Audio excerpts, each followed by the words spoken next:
What is good, everybody? Costas here from Ataka Gamer Zone, and today we're going to be talking about our console choice for the year 2017. And well, really, it's actually been one that's kind of changed. It's developed from PC to console to handheld hybrid. So we're going to take a look at the reasons why, and we'll kind of talk about the two that we have still. So first off, I gotta give some shout out love to my late PS Vita, may he rest in peace. It's not broken by any means, I just unfortunately traded it in towards the Nintendo Switch. The game console itself introduced me to kind of console quality games on the go. Now, of course, it wasn't quite like what the Nintendo Switch had in mind, but frankly speaking, it was a solid console. It has a great RPG library, and it's still getting some great games coming out to it.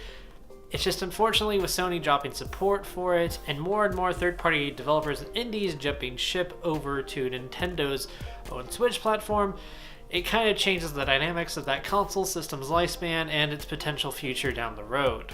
That being said, guys, if you're still wanting a console with a great quality library of RPGs and a few first-party titles that were still out and about when Sony actually supported it, it's still a very capable console, and the fact too that it is not region locked means, much like the Switch, you can import games directly from the Hong Kong region, which oftentimes will always have English subtitles included in the game, so you can still enjoy your games that way. However, for my usual console choice, that boiled down to my trusty Sony PlayStation 4, which I've had since I've traded in over 2 years ago for it, and of course now my trusty Nintendo Switch. For most of you eagle-eyed viewers, I did have a PC gaming rig that I did sell because unfortunately I just don't play PC games as much anymore, and to be fairly honest, I don't play too many console games anymore.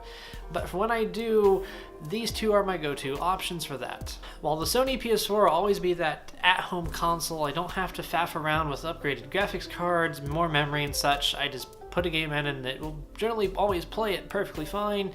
The Nintendo represents my craving for that handheld experience. I started out with Nintendo's Game Boy, and that left an impression on me. Being able to have console quality games on the go has been something that I've always wanted, and Nintendo Switch really delivers where Sony unfortunately fell flat on that. RIP PS Vita. But yes, the Nintendo Switch is very much that visionary dream that Sony had with their PS Vita of providing console quality games on the go, and it's console quality games because there's really no difference between Nintendo Switch docked and undocked. Sure, you might get a jump in resolution and performance in terms of frames per second, but you're still getting the same gameplay experience regardless of your method of play. However, for me, the Nintendo Switch, while it has an awesome library, there's still titles, especially JRPGs, which fit more in the PS4 category with Sony because, frankly speaking, you get some really solid JRPGs with Sony's PlayStation 4,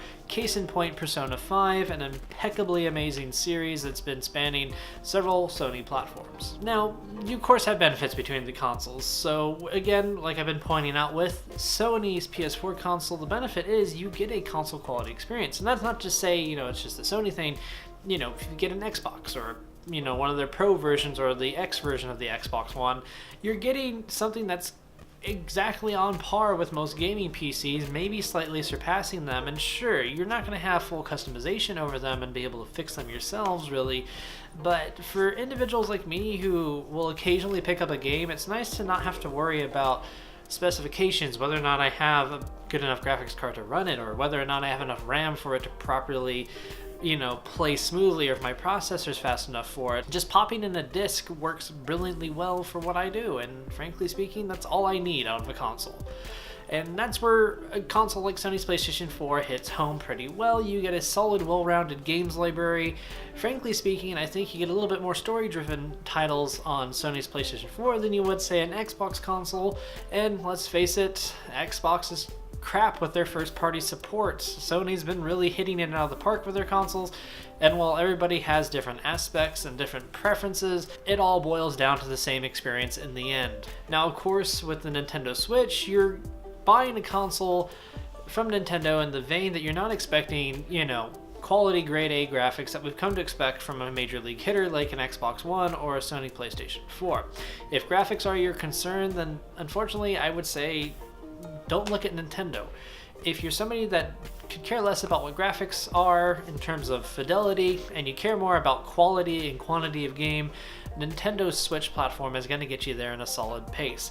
They have terrific first-party support, they have terrific third-party support this go-around, and you of course have big hitters like Bethesda religiously supporting this machine, porting both over Skyrim, the Doom 2016 game, and now of course we'll get Wolfenstein, the new Colossus, next year on the Switch, and that's freakishly impressive for a company that previously never wanted to really release anything on a Nintendo product.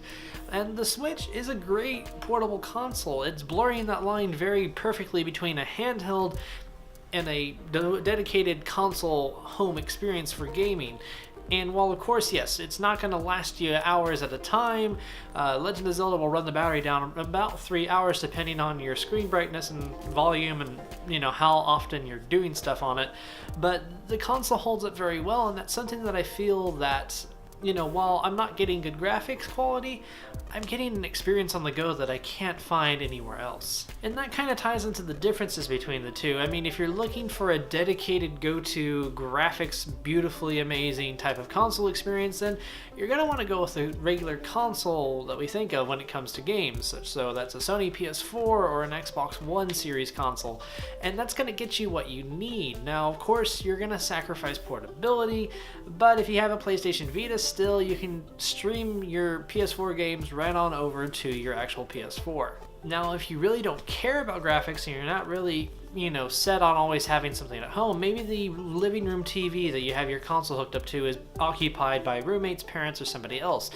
But the Nintendo Switch, you just grab your Joy-Cons, slot them in, and pull it out, and you're on the go, having fun, doing different things. You can be in a different room playing it. And that's the beauty of the Switch, is that you can buy extra docks around the house, put one in your room, put one in a guest room, whatever. And if your main TV is occupied, you play it on tablet mode or you dock it in a new TV. It's that simple, and it's that brilliantly beautiful portability aspect of that, if I can get my words right. And that's where I think the Nintendo Switch is going to reign more favorable in some situations, and of course for the die-hard fans of handheld gaming like me, this is the perfect experience and segue into a new genre of consoles, really. And really, which one would I recommend? Well, if you're the type of player that wants story-driven quality experiences and you're a really big fan of JRPGs, while both of these are Japanese companies, the PS4 is still going to reign supreme in that category, while the Nintendo Switch, of course, will start getting more JRPG titles brought over to it. It's going to take a while to meet the masterclass list that you get with a Sony experience. And Persona series is a hard series to come across. Now, of course, we get Shin Megami Tensei on Nintendo's handheld and now Switch consoles. For me, I still am a Persona fan at heart, and that's the one that I'm always going to favor more. Now, and also, too, if you're more interested in the AAA titles, such as Star Wars Battlefront, Battlefield, Call of Duty even, or Titanfall, you're going to want to stick with the regular console because the Nintendo Switch is not going to get those potentially, and frankly speaking, those developers really don't care for the Switch demographic. On the other hand, if you want some good third-party games as well as, kind of games that are built around a more social experience, and if you're wanting, frankly, flexibility in how you play your console, the Nintendo Switch is going to be right up your alley. Now, both of these consoles will come in at a different price point range. The Nintendo Switch, being new, is still about $300. But again, you're getting a multiplayer experience right out of the box. You don't need to buy any extra controllers. The two Joy-Cons will work perfectly fine for most multiplayer games that you're going to play. Now, if you're playing something that's a little bit more control intensive, you'll probably have to pick up another set of Joy-Cons or a Pro Series controller, but you're still going to have a quality multiplayer experience out of the box. And of course, around the $249 price range for the new Slim models, you're getting a console quality experience that's going to be reliable, and you know what to expect from them. You're going to get superior graphics, you're going to get great performance, and if you're somebody who happens to own a new 4K HDR television, you can buy the Pro models for the PS4 or the Xbox One S or X, and you're going to get a solid, if I can speak properly, a solid gaming experience and stellar visuals from that. So that's pretty much all I have. So yes, we've been rocking the Nintendo Switch and the PlayStation 4 equally. I love them both to death. I get certain cravings and the PlayStation 4 satisfies that, and then I'll get something else, and the Nintendo Switch beautifully states it as well. So That's my opinion. I will of course have affiliate link descriptions down below, so if you guys purchase some of those links, it helps us out immensely, especially if you guys are going to be buying this holiday season. Of course, while I don't own Xbox and I really don't care about Xbox, I will have some Xbox options down below as well for you guys to look at and consider purchasing from us. And as always, we have donation links and affiliates down below. They go immensely deep in helping us provide great content for you guys and help keep us afloat. And of course, we are reaching a funding goal for a brand new camera. Just want to get something a little bit better, a little bit more portable than what I currently have. And as always, guys, this has been Costas with the Talking Gamer Zone. I will catch you guys all in the next one. Peace.